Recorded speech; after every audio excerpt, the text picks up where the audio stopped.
Hello, I'm the Cartoon Gentleman, bringing you organized chaos. Now, in my last review, I might have promised you something related to Pokemon. And I also kinda promised a top 10 list. So, without further ado, here's my top 10 Pokemon from the Aloha region. Now, to make sure that this list is as fair as possible, I took into account of every Pokemon's strengths and weaknesses, as well as how much I personally like them. And to make sure that I was fair with everyone, I made sure I played the game 4 separate times, with each one a different starter and a different team overall, to give everybody a fair shot. Links I'm willing to go through for an audience. At any rate, here's my top 10 Sun and Moon Pokemon. Number 10? Salazzle.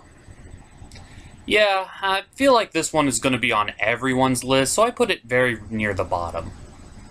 Well, when you couple its ability Corrosion with its unique typing of Poison and Fire, Salazzle is a very unique and distinguished Pokemon among the community. Its ability allows it to poison anything, even Pokemon that can't be poisoned. And it also has a pretty good stab with fire. It just has one major drawback that leaves it near very close to the bottom. And that's the fact that only females evolve. God, I hate it when Game Freak does this. It's so prejudiced. But all the same, I can't help but feel I need to put this one on the list just because it was a relatively good, not great, but good Pokemon to have. And poison types are seriously overpowered this generation, so good luck with that. Anyway, on to number 9. For my number 9 choice, I chose Aloha form Muck. I don't know what they did for Muck and Grimer in the Aloha region, but whatever they did, don't stop. It's actually one of the better Pokemon you could actually catch. I'd even go as far as to say it's actually better than Salazzle.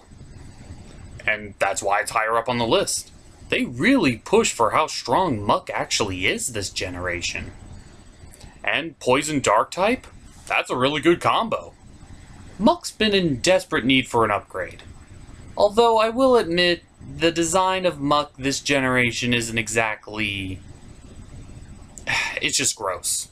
But Muck's a gross Pokemon, so I guess it slides. Anyway, on to number 8, which is... Sarina. In a generation that came out with a lot of grass types, the one that really does stand out for me is Sarina. What with her powerful physical attack, her pure grass typing, and the fact that, well, to be perfectly honest, she's pretty good. With her ability, Queenly Majesty, no Pokemon can actually precede her in battle. So if you have a priority stab move like Extreme Speed or Quick Attack, it's going to be useless. Sarina definitely earned her spot on my list, although I put her relatively low because, well, I have a certain history with the Bonsweet, its pre-evolved form. Not that it was strong, it was just painfully hard to catch. And the funny story is, I didn't even know you could actually trade for one. But honestly, it was more worth the catch because I caught it naturally. So, suck it. Well, regardless of how tough it was to catch or even to find for me, it definitely proved its spot on my team. I'm not putting it any higher though because there's a lot of grass types this generation, and for people like me who chose Rowlet as their starter through my first playthrough, there's really no reason to catch another grass. So, with that being said, number 7. The Aloha form Ninetales and the Aloha form Sandslash. I know it's 2 at once, but deal with it. Yeah, I put these two on the same spot just because both Vulpix and Sandshrew got the same treatment in the Aloha region. They both got ice typing as well as a secondary typing that either makes sense or doesn't. Ninetales getting a fairy typing and Sandslash getting a Steel typing, which is kind of dumb because now he's 4 times weak to fire and fighting type moves, but I'll get into that never. Anyway, I really do like the designs better in the Aloha region though. I don't hate Ninetales or Sandshrew in their regular forms, but there's just something about their ice typing now that really shows off just how beautiful or just how adorable they can be. Take it what you will, but there's no way I can have a team without at least one of these two on it. So with that being said, number 6, Ribombee. I think that's how you pronounce its name. Ribombee, the very first bug fairy type. I gotta admit, I really didn't think much of it when I first saw it.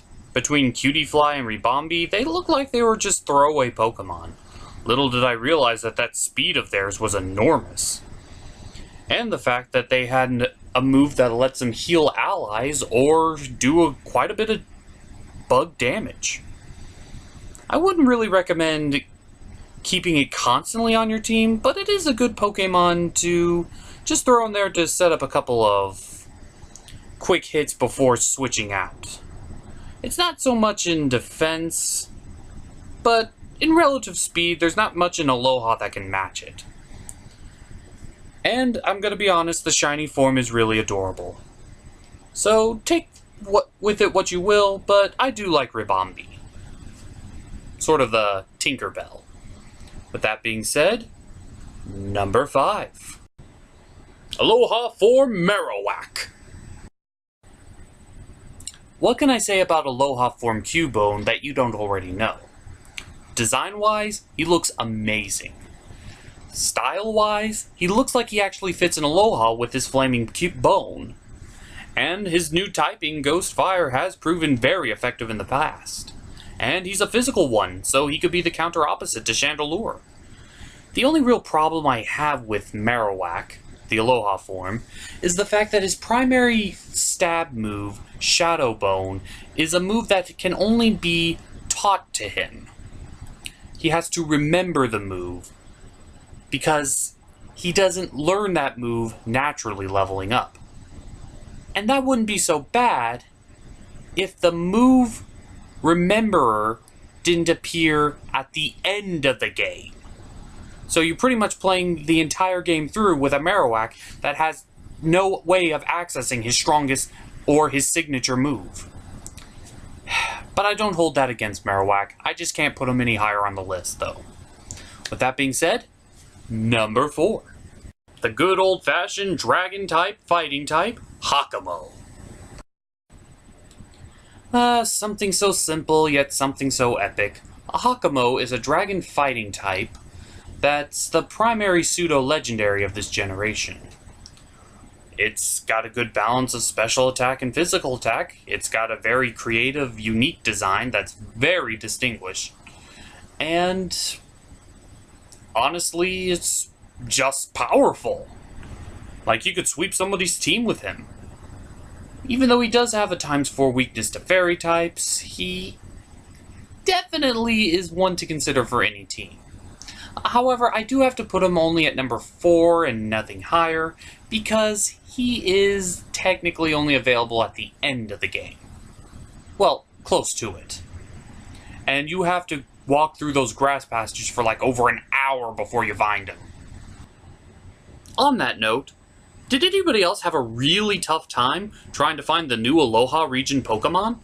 Like, just the Aloha Pokemon and the Pokemon that are Aloha form. Like, they were impossible sometimes to find. Regardless, though, I do really like Hakamo, and I did manage to catch its pre-evolve form and use it as one of my primary members in my second playthrough. And he was one of the most valuable members on the team. And I don't see why he would be anywhere else on this list other than number 4. With that being said, number 3. Gastropod. Indeed. We haven't had a bug type this badass since Scizor, and we haven't had a really good, successful wimp turning into badass since Gyarados and Magikarp. Gastropod is one of those rare times where you want to be the bad guy just so you can have this thing. It's got a really awesome attack and has an incredible armor samurai looking design. Its ability Emergency Exit is incredibly useful, and its signature move First Impressions is actually pretty damn powerful. And being a bug water type, that's a pretty unique combination right there. The last time they tried bug water type, we got Surskit. And it just evolved into a bug flying type anyway, so what was the point? Anyway, Gastropod is one of the key members of my team in Aloha, and I'm probably going to catch one in Ultra Sun and Ultra Moon as well. But he still is only top 3. Let's look at number 2. Mudsdale. I can't believe a horse is number 2. But Mudsdale. Mudbury. It's incredible how an ass, for me, turned into an ass for everybody else. Mudsdale is one of the more powerful walls this generation. Not because it has the best defense and special defense, but the fact that he's the only Pokemon I know of whose natural defenses keep growing as the battle continues. With his ability Stamina, every time he's hit with a move, physical or special, his defense rises. And he doesn't have that bad attack either. What with his main primary attack Horsepower, coupled with Earthquake and Heavy Slam, Mudsdale has more than proven that he can definitely take a hit and keep on fighting. You can definitely stall for a good amount of time against a physical sweeper with him, and he's definitely proven to be one of my favorites this generation. Pokemon has had a long history of having really not necessarily bad, but genuinely less powered horse-based Pokemon. Zebstrika was just speed and Rapidash just so. So it's nice to see that the horse theme is definitely branching out. So with that being said, here's number 1. Keep an open mind. And my number 1 pick is Aloha Form Raichu.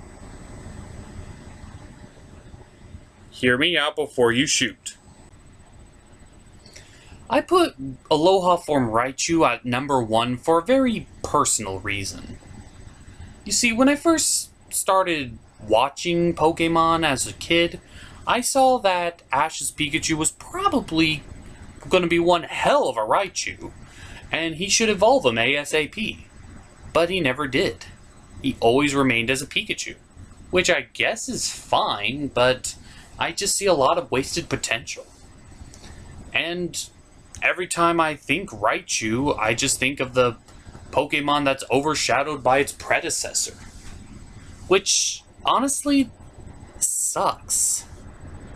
The fact that Raichu will always remain in the shadow of Pikachu because Pikachu, the pre-evolved form, is the poster child of the Game Freak.